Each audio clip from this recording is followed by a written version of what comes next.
Dünya Uyghur Qurultayı Xitayning taklifi bilan Sharq Turkistonga borgan Islom hamkorlik tashkiloti vakillar o'mikining rayonda musulmonlarga qartilgan irqiy qirg'inchilikqa pisand qilmaslik va Xitoyga yontayoq bo'lish bilan ayblandi.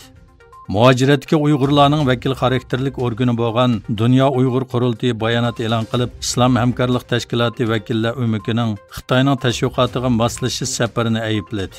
Dünya Uyghur Qurultayı raisi Dolqun Aysa mundaq dedi: İslam hamkorlik tashkiloti Xitoy tashviqot mashinasiga qapsilib qoldi. Ular Uyg'urlarni hech qanday diniy va madaniyat besimisiz erkin yashaydi deb qaraydi. Islom va Uyg'ur madaniyati ziyoratchilarga ko'rgazma qilinsa-mu, millionlagan xalqimizning diniy ibodat bilan shug'ullanishi cheklanadi. E'tiqodi sababli jinoiy ishlar va jazoga uchraydi. Islom hamkorlik tashkiloti bu ziyorati bilan Sharq Turkistonda Uyg'ur va boshqa turk musulmonlarga qarshi elib berilayotgan irqiy qirg'inchilikni butunlay nazardan saqit qildi.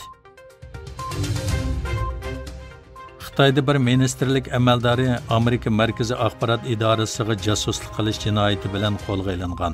Bu amaldorning qaysi ministerlikda ishlaydiganligi aniq emas.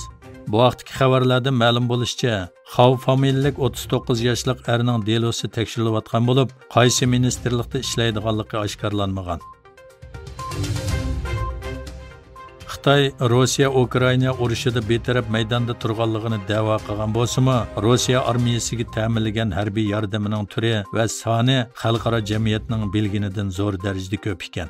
Angliya Kundalik Telegraf gazetining 19 avgust e'lon qilgan xabarda ko'rsatilishicha, Rossiya o'tgan yil 2-oyda Ukrainaga qarshi tajovuzchilik urushini qo'zg'agandan buyon Rossiya shirkatlari, jumladan boshqariladigan bomba qo'yib berish uskunasi, Bronovik strategik bombardimon aeroplani ishlab chiqariladigan jazo tizimligiga kirgizilgan Rossiya shirkatlari Xitoydan turkumlab moddiy ta'minot topshirib olgan. Amerika bilan Xitoy o'rtasidagi jasuslik havo shari krizisidan keyin jiddiylik kuchaydi. Amerikada 33 shtatda 81 qonun loyihasi o'tirg'i qo'yilib, TikTok'ga o'xshash Xitoy shirkatlarining va Xitoy fuqarolarining harbiy bazalarga yaqin joylardan turalg'u yer va mol-mulk setilish cheklandi. Amerika bu tadbirni Xitoy jasuslik harakatiga qarshi ilib borganligini ilgari surgan bo'lsa-mu, ammo Xitoy buni aybladi. Yer hududigarlik qonuniga qarshi turadiganlar bo'lsa, bu tashabbus Osiyoliklarga o'chmanlik va irqiy kamsitishni kuchaytiradi deb qaragan. Xitoy prezidenti Xi Jinping Janubiy Afrikada o'tkazilgan kesak oltin davlatlari savdo munbirida Xitoy iqtisodini oqlaydiganligi mo'ljallangan nutqini so'zlamadi.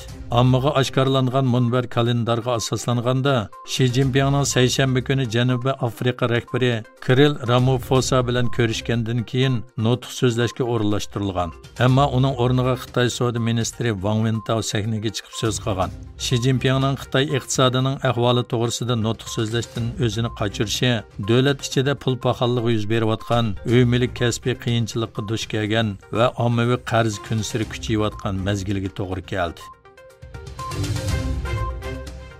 Bermada armiya tarafidan qirg'inga uchirganligi sababidan uy makonlardan ayrilishga majbur bo'lgan minglagan Rohingya musulmonlari yurtiga qaytishini kutmoqda. 2017 yil 25 avgust Berma armiyasi va buddist millatchilari tarafidan yuz bergan keng ko'lamli zo'ravonlik harakatlari bilan yuzlagan yezi vayron bo'ldi.